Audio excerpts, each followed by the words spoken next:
취미로 신청한 원데이 클래스에 참석했습니다. 처음 보는 사람들이 하나둘 자리에 앉고 어색한 분위기 속에서 강의가 시작됩니다. 쉬는 시간이 되자 한 사람이 먼저 다가옵니다. 끝나고 같이 커피 마실래요? 다음에 다른 클래스도 같이 들어요.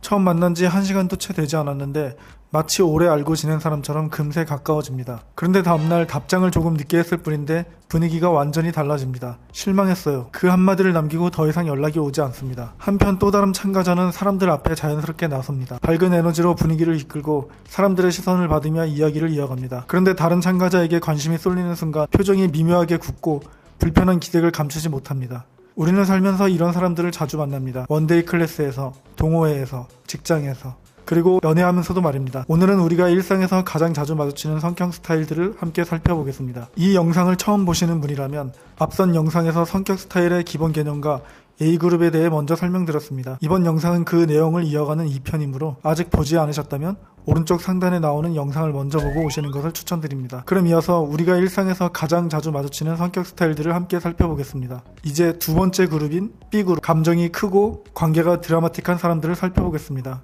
A그룹이 자신의 내면의 에너지를 많이 쓰는 사람들이라면 B그룹은 에너지가 바깥으로 향하는 사람들입니다. 감정을 솔직하게 표현하고 사람들과 관계 속에서 자신의 존재감을 드러내는 경우가 많습니다. B그룹은 감정의 강도가 세고 관계에서 강렬하게 표현하는 스타일입니다. 그래서 주변 사람들에게 강한 인상을 남기는 경우가 많습니다. 때로는 매력적이고 화려해 보이지만 관계가 롤러코스터처럼 극적으로 흘러가는 경우가 많습니다. B그룹은 4가지 성격 스타일로 나뉩니다. 자기애성 성격 스타일, 경계성 성격 스타일, 연극성 성격 스타일, 반사회성 성격 스타일입니다. 하나씩 살펴보겠습니다. 자기애성 성격 스타일.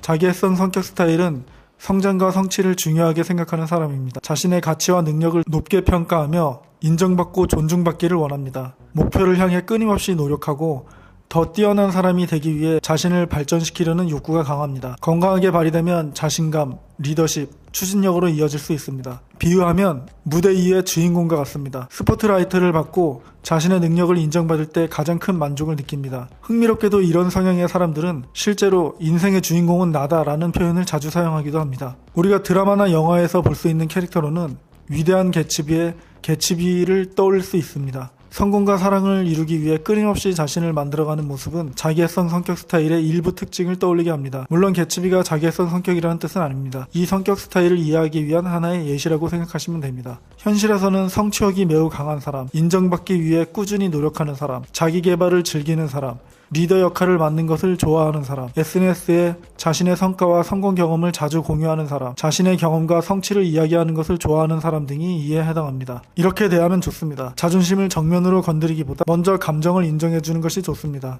그들의 자존심을 건드리지 않도록 부드럽게 의견을 전달하는 것이 좋습니다. 너무 잘난 척한다고 비판하기보다는 그들의 강점을 인정하면서 대화하는 것이 좋습니다. 2. 경계성 성격 스타일. 경계성 성격 스타일은 감정을 누구보다 깊고 강하게 경험하는 사람입니다. 좋아하면 누구보다 깊게 좋아하고 상처를 받으면 누구보다 크게 아파합니다. 친밀한 관계를 매우 원하지만 동시에 버림받는 것에 대한 두려움도 크게 느끼는 경우가 많습니다. 비유하면 잔잔한 호수보다 파도가 거센 바다와 같습니다. 감정의 변화는 크지만 그만큼 사랑도 깊고 진심도 큽니다. 영화나 드라마에서 볼 수 있는 캐릭터로는 이터널 선샤인의 클레멘타인이나 미저리의 애니가 이러한 특징을 일부 보여줍니다. 현실에서는 감정을 솔직하게 표현하는 사람, 인간관계에 누구보다 진심인 사람, 작은 일에도 크게 기뻐하거나 크게 상처받는 사람, 가까운 사람에게 정서적으로 많이 의지하는 사람 등이 이에 해당합니다. 이렇게 대하면 좋습니다. 감정을 무시하거나 별일 아니야 라고 넘기지 마세요. 먼저 충분히 공감해주는 것이 중요합니다. 다만 공감과 별개로 약속과 기준은 일관되게 유지해야 합니다. 안정감 있는 태도가 가장 큰 도움이 됩니다. 3. 연극성 성격 스타일.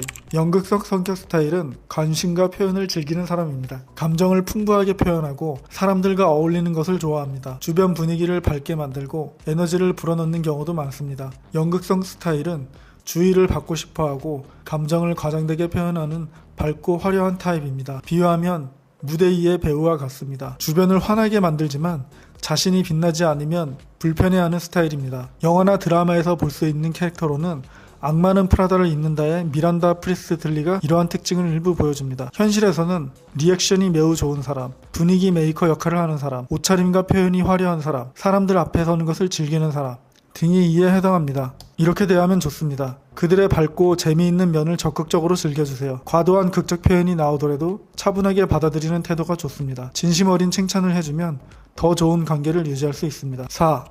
반사회성 성격 스타일. 반사회성 성격 스타일은 규칙과 제약을 싫어하고 자신의 욕구를 우선시하는 강한 독립형입니다. 원하는 것이 있으면 과감하게 행동하며 위험을 두려워하지 않는 경우가 많습니다. 경쟁심이 강하고 승부를 즐기는 성향도 있습니다. 비유하면 브레이크보다 엑셀레이터가 먼저 반응하는 자동차와 같습니다. 멈추는 것보다 앞으로 나아가는 데 더 익숙합니다. 영화나 드라마에서 볼 수 있는 캐릭터로는 범죄 영화나 느와르 작품에서 규칙보다 자신의 방식대로 움직이는 인물들이 이러한 특징을 일부 보여줍니다. 현실에서는 과감하게 창업이나 사업에 도전하는 사람, 위험을 감수하면서도 빠르게 결정하는 사람, 규칙보다 결과를 더 중요하게 생각하는 사람, 경쟁을 즐기는 사람 등이 이에 해당합니다. 이렇게 대하면 좋습니다. 감정으로 설득하기보다 명확한 원칙과 논리로 이야기하는 것이 효과적입니다. 상호 존중을 바탕으로 적절한 경계를 유지하는 것이 도움이 됩니다. 그들의 강한 독립심을 인정해주는 태도가 효과적입니다. 지금까지 B그룹을 살펴봤습니다. B그룹의 공통점은 감정과 관계의 에너지가 매우 크다는 것입니다. 하지만 그 방향은 모두 다릅니다. 자기애성은 인정과 성취를 향해, 경계성은 깊은 애착과 관계를 향해, 연극성은 표현과 관심을 향해, 반사회성은 목표와 자유를 향해 움직입니다. 같은 B그룹이라 행동의 이유는 서로 다르다는 점을 기억하시면 훨씬 이해하기 쉬울 것입니다. 그럼 마지막으로 C그룹, 불안이 크고 신중한 사람들을 살펴보겠습니다. C그룹, 불안이 크고 신중한 사람들. A그룹은 내면의 에너지를 쓰는 사람이었고 B그룹은 감정과 관련해 에너지를 많이 쓰는 사람들이었습니다. 반면 C그룹은 안전과 안전에 가장 큰 가치를 두는 사람들입니다. 무언가를 결정할 때도 신중하게 생각하고 실수하거나 거절당하는 상황을 최대한 피하려는 경향이 있습니다. 책임감이 강하고 성실한 사람이 많지만 불안이 커지면 지나치게 조심스러워질 수도 있습니다. C그룹은 세 가지 성격 스타일로 나뉩니다. 회피성 성격 스타일, 의존성 성격 스타일, 강박성 성격 스타일입니다. 하나씩 살펴보겠습니다. 회피성 성격 스타일. 회피성 성격 스타일은 거절과 평가에 민감한 사람입니다. 사람을 싫어해서 거리를 두는 것이 아니라 상처받는 것이 두려워 먼저 조심하는 경우가 많습니다. 친해지고 싶은 마음은 있지만 거절당할까봐 쉽게 다가가지 못합니다. 비유하면 따뜻한 물에 들어가기 전 발끝부터 천천히 담그는 사람과 같습니다. 조심스럽지만 한번 안전하다고 느끼면 마음을 열기 시작합니다. 드라마나 영화에서 볼 수 있는 캐릭터로는 라라랜드의 세바스찬이나 애니메이션 겨울왕국의 엘사가 이런 특징을 보여줍니다. 성장 영화나 청춘 드라마를 보면 자신감이 부족해 사람들 앞에 나서기를 어려워하지만 믿을 수 있는 사람을 만나 조금씩 변화하는 인물들이 있습니다. 이러한 캐릭터들은 회피성 성격 스타일의 특징을 일부 떠올리게 합니다. 현실에서는 새로운 사람을 만나면 먼저 분위기를 살피는 사람, 먼저 말을 걸기보다 상대가 다가오기를 기다리는 사람, 비판에는 오래 상처받고 칭찬에는 쉽게 감동하는 사람, 친해지고 싶지만 먼저 다가가는 것을 어려워하는 사람, 실패나 거절을 지나치게 걱정하는 사람 등이 이에 해당합니다. 이렇게 대하면 좋습니다. 억지로 적극성을 요구하지 마세요. 왜 이렇게 소극적이야? 라는 말은 오히려 더 위축시킬 수 있습니다. 갑자기 너무 가까이 다가가거나 강하게 밀어붙이지 마세요. 천천히 신뢰를 쌓아가며 안정감을 주는 것이 중요합니다. 작은 칭찬과 격려를 자주 해주면 마음의 문을 조금씩 열기 시작합니다. 2. 의존성 성격 스타일.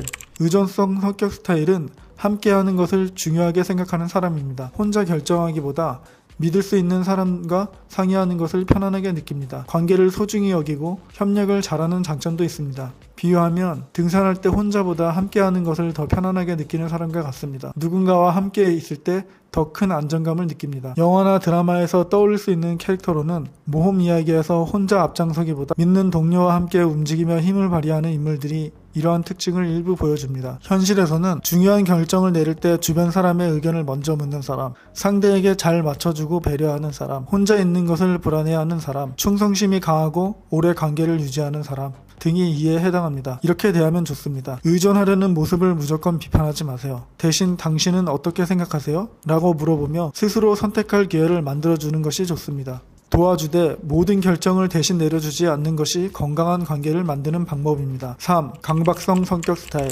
강박성 성격 스타일은 질서와 완성도를 중요하게 생각하는 사람입니다. 계획을 세우는 것을 좋아하고 체계적이며 세부사항을 꼼꼼하게 챙깁니다. 책임감이 강하며 맡은 일은 끝까지 해내려는 성향이 있습니다. 비유하면 퍼즐이 하나라도 맞지 않으면 끝까지 찾아서 끼워 넣어야 마음이 놓이는 사람과 같습니다. 모든 것이 제자리에 있어야 편안함을 느낍니다. 영화나 드라마에서 볼 수 있는 캐릭터로는 이보다 더 좋을 순 없다의 잭 니콜슨, 플랫맨의 정재영, 모나리자 스마일의 캐서린이 이러한 특징을 일부 보여줍니다. 현실에서는 일과 계획을 철저하게 세우고 지키는 사람, 정리정돈과 규칙을 중요하게 생각하는 사람, 책임감이 강하고 완벽을 추구하는 사람, 책상이나 물건이 항상 정리되어 있는 사람, 일을 여러 번 검토하는 사람, 시간 약속을 매우 중요하게 생각하는 사람 등이 이에 해당합니다. 이렇게 대하면 좋습니다. 대충 하면 되잖아. 이 말은 이들에게 가장 큰 스트레스가 될 수 있습니다. 그들의 꼼꼼함과 책임감을 먼저 인정해주세요. 그들의 원칙과 체계를 존중해주세요. 갑작스러운 변화나 불확실한 성향을 강요하지 말고 이 부분은 네가 원래 하던 대로 해보자처럼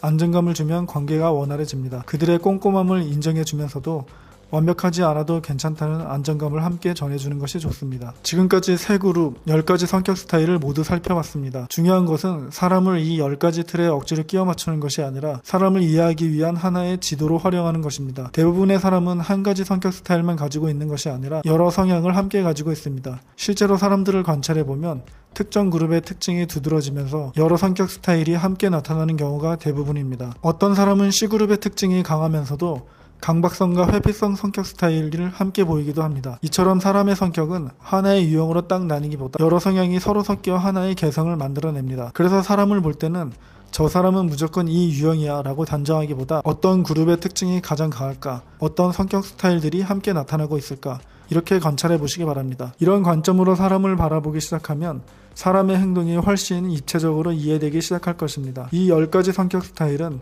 사람을 판단하거나 낙인을 찍기 위한 기준이 아닙니다. 또한 이것이 사람을 완벽하게 설명하는 절대적인 기준도 아닙니다. 심리학에는 사람의 성격을 이해하고 분류하는 다양한 이론들이 있으며 지금 소개해드린 10가지 성격 스타일 역시 여러 성격 이론 중 하나의 관점일 뿐입니다. 사람의 성격은 훨씬 더 복잡하고 다양하며 상황과 환경에 따라서도 얼마든지 다르게 나타날 수 있습니다. 이 10가지 성격 스타일은 사람을 더 깊이 이해하기 위한 하나의 도구로 활용하시기 바랍니다. 심리학의 목적은 사람을 단순히 분류하는 것이 아니라 사람을 더 깊이 이해하는 데 있다는 점을 기억해 주셨으면 합니다. 여기까지 들으신 분들 중에는 이런 생각이 드실 수도 있습니다. 사람을 10가지로 나누는 건 너무 단순한 것 아닌가? 맞습니다. 실제로 사람은 10가지 성격 스타일만으로 모두 설명할 수 있는 존재가 아닙니다. 같은 사람도 상황에 따라 전혀 다른 모습을 보일 수 있고 성장 과정과 환경, 가치관에 따라서도 성격은 계속 변합니다. 그래서 이 이론을 절대적인 기준으로 받아들이거나 사람에게 꼬리표를 붙이는 용도로 사용해서는 안 됩니다. 하지만 그렇다고 해서 이런 분류가 의미 없는 것은 아닙니다. 지도 한 장이 세상의 모든 것을 담고 있지는 않지만 길을 찾는 데는 큰 도움이 되는 것처럼 10가지 성격 스타일도 사람을 이해하는 하나의 지도이자 관찰 도구가 될 수 있습니다. 중요한 것은 사람을 분류하는 것이 아니라